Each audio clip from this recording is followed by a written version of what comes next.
નમસ્કાર, ટીવી 17 ગુજરાતીમાં આપનું સ્વાગત છે. હું છું આપની સાથે કિંજલ. ગાંધીનગર કલેક્ટર કચેરીમાં આવકનો દાખલો કાઢી આપવાનું મસ્ત મોટું કૌભાંડ સામે આવ્યું.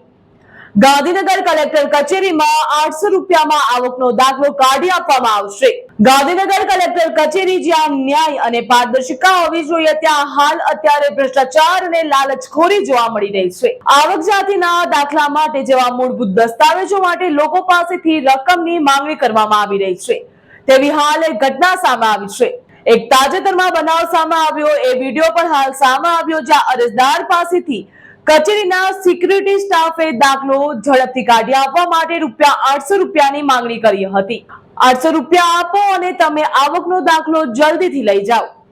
જો તમે 800 રૂપિયા આપશો તો તમને આ આવકનો દાખલો તરત જ મળી જશે.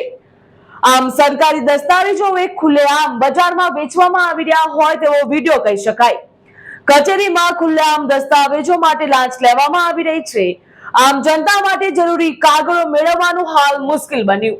સામાન્ય નાગરિકો દિવસો સુધી દફતર પાસેથી ધક્કા ખાય છે, છતાં પણ લાંચ આપ્યા વગર કામ થતું નથી.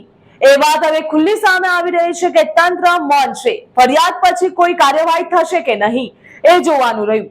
તંત્ર દ્વારા કેમ ચૂપ્પી રાખવામાં આવી, આવા ઘણા પ્રશ્નો થઈ રહ્યા છે. તેના જવાબમાં કોઈ પણ પ્રકારની કાર્યવાહી થતી નથી.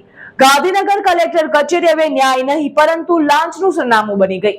પ્રાપ્ત માહિતી અનુસાર એક અરજદાર પાસે આવકનો દાખલો કઢાવવા માટે કચેરીના જે સિક્યુરિટી ગાર્ડ હતું એણે 800 રૂપિયાની માંગણી કરી હતી. 2 નંબરમાંથી આવકનો દાખલો ઝડપથી કાઢી આપવામાં આવશે તેવી લાલચ આપવામાં આવી હતી અને પૈસાની માંગણી કરી હતી, એવો ગંભીર આક્ષેપ સામે આવ્યો છે. આ ઘટનાની સામાન્ય નાગરિકો વચ્ચે રોષ જોવા મળ્યો. સામાન્ય નાગરિકોમાં ગુસ્સો જોવા મળી રહ્યો છે. લોકોને સરકારી કાર્ય માટે પણ હવે લાંચ આપવી પડશે તેવો અનુભવ વારંવાર થતો હોય છે. તો વધુ એક અનુભવ હાલ સામે આવ્યો. કલેક્ટર કચેરીના સિક્યુરિટી ગાર્ડ દ્વારા ઝડપથી બનાવવાની આડમાં ખુલ્લેઆમ વેપાર ચાલુ કરવામાં આવ્યો હોય તેવું લાગી રહ્યું છે. આ મુદ્દે સ્થાનિક તંત્ર દ્વારા શું પગલાં લેવામાં આવશે અને ક્યારે તપાસ કરવામાં આવશે તે જોવાનું રહેશે. સામાન્ય નાગરિકો માંગ કરી રહ્યા છે કે આવા ભ્રષ્ટ તત્વો સામે કડકમાં કડક કાર્યવાહી થવી જોઈએ. અહીંયા પ્રશ્ન એ થાય છે, કલેક્ટર કચેરી જે લોકો માટે ન્યાય અને સહાય માટે ઊભી રહી છે, તે હાલ ભ્રષ્ટાચારનો અડ્ડો કેમ? આ મુદ્દે કેમ તપાસ થતી નથી અને કોઈ કાર્યવાહી કરવામાં આવતી નથી? શા માટે કલેક્ટર કચેરીમાં લાંચ માંગવામાં આવી રહી છે? શું આ બધું કલેક્ટર કચેરીની અંદર કોઈની જાણની સાથે ચાલી રહ્યું છે? દરરોજ અહીંયા અસંખ્ય નાગરિકો દાખલા માટે લાંચ આપે છે, તેમની અવાજ કોણ ઉઠાવશે? સરકારે ભ્રષ્ટાચાર અટકાવવા માટે જે વચનો આપ્યા હતા તે હાલ ક્યાં જતા રહ્યા?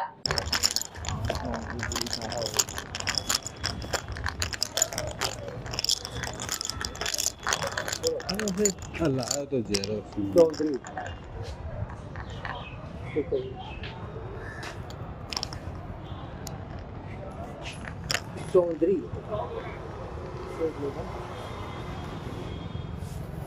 गाड़ी मुझे कागड़ी ओके फॉर्म भरी फॉर्म तो भरी कौन भरी ना भाई सही कर दो तुम्हारी अरे सही करवानी हाँ तुम्हारा अर्जी लिखावानी है अर्जी अर्जी ना अलग अलग है ना ना બધું એમ જ આવી જશે 800 રૂપિયામાં હે 800 રૂપિયા હા 800 ઓછા નહીં રહેશે મારા કશું નહીં. તમારે મને જે તમારે 50 રૂપિયા લાવે તો લાવ હું અરજી લખાઈ દઉં અને હું કમ એટલા વાગે તું મને નંબર લઈ જાય. હું ફોન કરું એટલે તું આવી જઈશ બટાકી દે, બરાબર?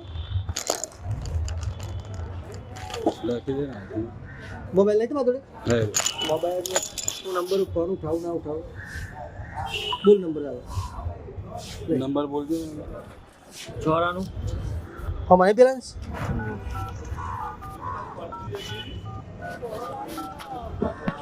હા, સમાચારમાં બસ આટલું જ. વધુ માહિતી અને સમાચાર માટે આપ જોતા રહો ટીવી 17 ગુજરાતી.